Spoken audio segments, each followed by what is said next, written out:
In today's breaking news, Donald Trump's new U.S. attorney, someone who many have derided as unqualified and unfit for the job, is already showing desperation in carrying out his orders. An expose from MSNBC reveals that she has taken a very unusual step, perhaps because Trump's court scheme is unpopular and unwinnable. We'll see about that. Stick around for the breakdown. That includes a lot of breaking news on Donald Trump's retribution campaign. He talked about this letter from these nearly 300 former officials from the Department of Justice. This is what they wrote in this open letter today. We believe it's our duty to sound the alarm about this administration's degradation of DOJ's vital work and its assault on the public servants who do it, according to an open letter signed by 282 former officials obtained exclusively by MSNBC. The former officials are making the most sweeping and serious accusations against the sitting president since Richard Nixon, who resigned in disgrace in 1974. The Watergate scandal touched the Justice Department, but the recently departed bureaucrats allege Trump has mounted a much broader and more sustained assault on its independence, policies, and personnel.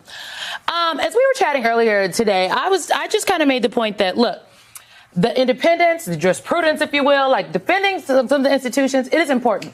However, it is not necessarily the most important thing to people out there. And I frankly think, for me, myself, I think defense of the progress is what's most important. And I think what Donald Trump is doing here, this current fight, is not about defending the FBI or the Department of Justice or these individual agencies within there. It is about whether hard-won progress can survive when the law is weaponized. Like what he's doing at Tish James is not just about Tish James. And what he's doing at James Comey is not just about James Comey.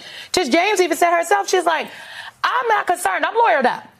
I'm concerned about what he's doing to the American people. And I think that this is like a long line for a couple reasons, he's targeting Tish James. She's a black woman, and he seems to like targeting black women. She is one of the people that has held him accountable, and he seems to like targeting people who has attempted to hold him accountable. And she is continuing to do her job.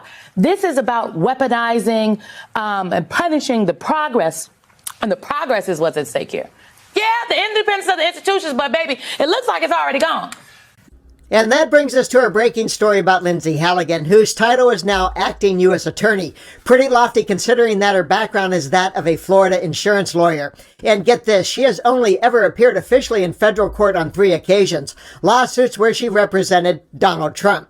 Is she in over her head and being set up to fail? Have a listen about her latest move and judge for yourself.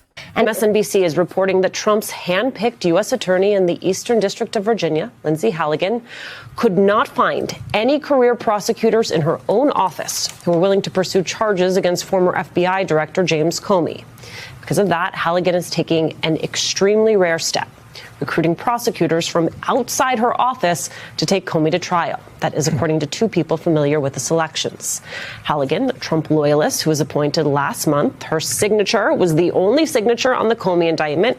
You'll recall Halligan's predecessor resigned after he resisted bringing charges against Comey and another one of Trump's perceived political enemies, New York AG Letitia James. Today, sources tell MSNBC that another top prosecutor from that same office, Elizabeth Yusi, is rejecting pressure from Donald Trump, refusing to bring charges against James. That is according to 2 people familiar with her discussions.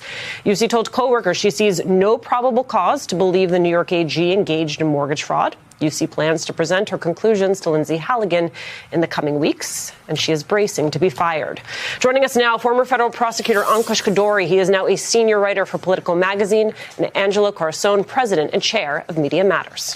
Well, I would say that the news about Halligan is not that surprising, that she couldn't find a career prosecutor to go in with her, but it is no, pun intended, I guess, but it is a real indictment of the case against Comey, that she couldn't get a single career prosecutor in the office to go.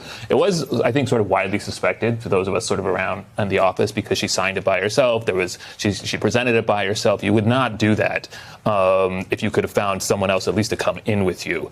But it does reflect a really damning assessment of the indictment and the case against Comey from the professional prosecutors in the office. She will find someone from outside of the office to come help her take this to trial or take it to trial. How? Who?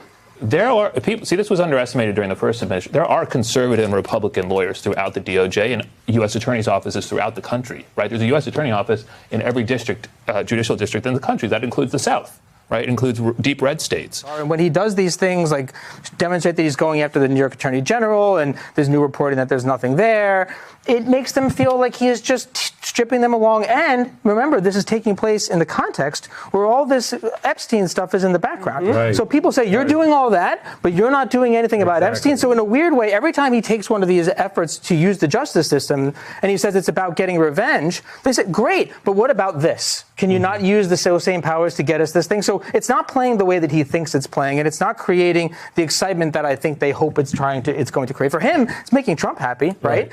There is so much to unpack here. First off, nearly 300 former DOJ officials have put their names on a sounding of the alarm, saying Trump's actions represent the most sweeping assault on American justice since Nixon, and maybe worse.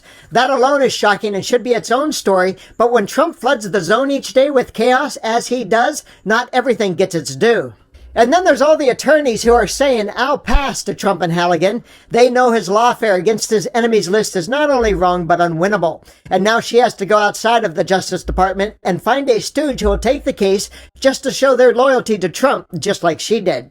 And then there's the presence of Halligan herself. Trump has put loyalty way above qualifications this term, and that's why we see his former personal lawyer in the number 2 position at the DOJ, 2 former podcasters heading up the FBI, and at least 23 former Fox hosts in other key positions.